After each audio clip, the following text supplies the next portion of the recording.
il y a deux grands effets du gouvernement divin, selon saint Thomas. Le premier, c'est la conservation des créatures dans l'être, dans l'existence, et le second, c'est leur promotion vers le bien. En effet, la créature est bonne dès qu'elle existe. Le simple fait qu'un être existe lui confère une certaine bonté, mais cette créature n'atteint sa pleine bonté, sa bonté au sens propre, dirait saint Thomas, au sens plénier, que lorsqu'elle agit bien. Disons qu'une petite pousse d'arbre est déjà quelque chose de bon, mais lorsque l'arbre est à même de porter du fruit, alors il a rejoint sa pleine bonté. Et de même, on ne dit pas qu'un homme est bon du simple fait qu'il existe, mais on dit qu'il est bon au sens où il agit bien conformément à sa nature. Donc il y a deux degrés de bonté. La conservation dans l'être vise à, selon le sens même de l'expression, à conserver ce premier degré de bonté, la bonté ontologique et non pas encore la bonté de l'action. Dieu conserve l'être en permanence.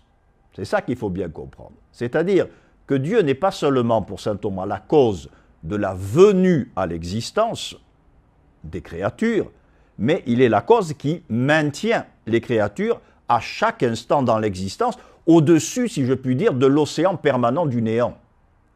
Donc Dieu n'est pas simplement la cause de la venue à l'existence, un peu comme l'architecte est la cause de la venue à l'existence de la maison, mais l'architecte peut bien disparaître, la maison demeure. Ou même, les parents sont la cause de la venue à l'existence des enfants. Lorsque les parents meurent, les enfants ne meurent pas instantanément. Par contre, si Dieu, selon la tradition qui vient des pères de l'Église, retirait un seul instant son influx d'être, aussitôt tout retournerait au néant. Un petit peu, c'est l'image que prend saint Thomas, comme aussitôt que le soleil se cache, tout est plongé dans l'obscurité. C'est-à-dire que l'acte d'être, qui est la réalité la plus fondamentale, d'une certaine manière, n'a pas de racine dans l'essence des créatures. Il faut que les créatures reçoivent l'être à chaque instant.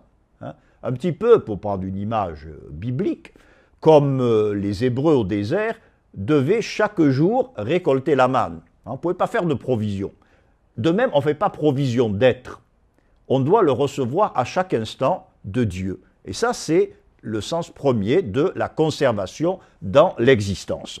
Alors, c'est une réfutation, en quelque sorte, d'un système philosophique qui n'était pas très développé du temps de saint Thomas, mais qui s'est développé par la suite, le déisme.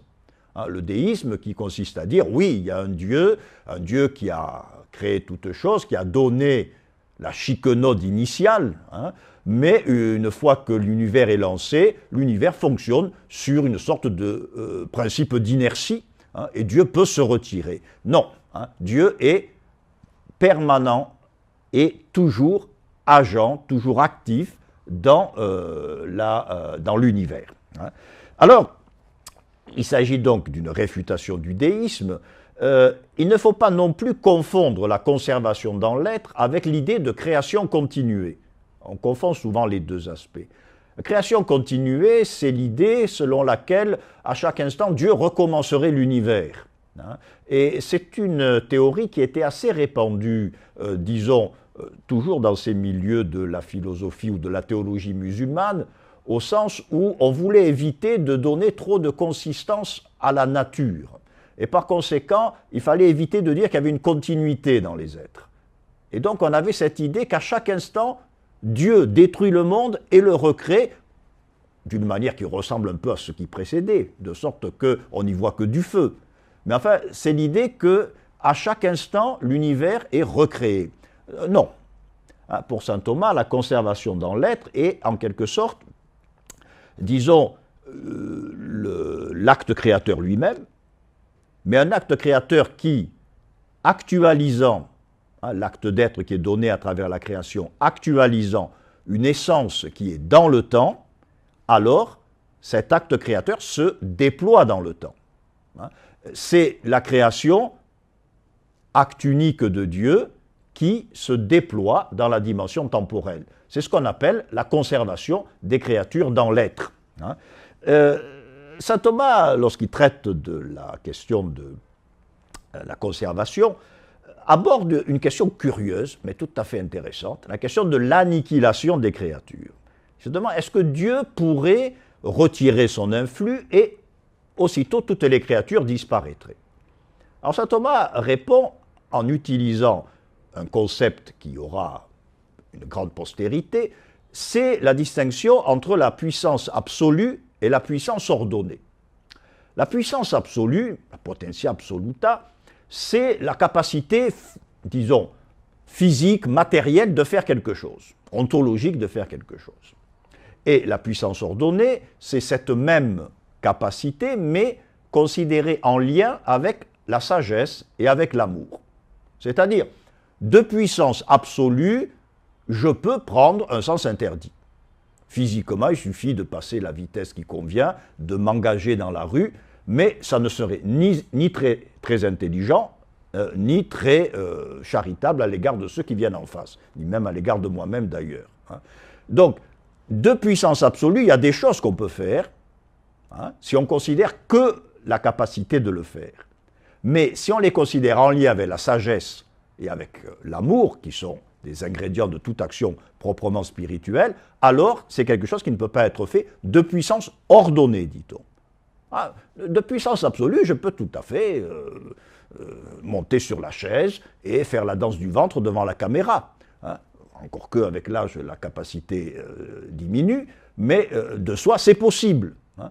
C'est possible, mais ce n'est pas souhaitable. Hein. Donc, c'est la différence entre puissance absolue et puissance ordonnée. Alors, saint Thomas dit, de puissance absolue, bien sûr que Dieu peut détruire ce qu'il a fait. Pourquoi est-ce qu'il faut le dire? Pour bien montrer que c'est un acte libre, la conservation des créatures. Parce que si on dit, ah ben Dieu ne peut absolument pas, ni de puissance absolue, ni de puissance ordonnée, annihiler l'univers, ça veut dire qu'il est obligé de le créer.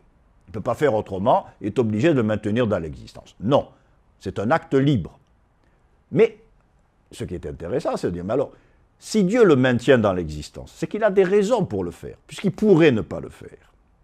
Hein? Si par exemple, je peux hein, décider de partir ce soir pour les Caraïbes avec ma secrétaire en laissant tomber ma communauté, etc., je peux le faire, physiquement c'est possible. Hein.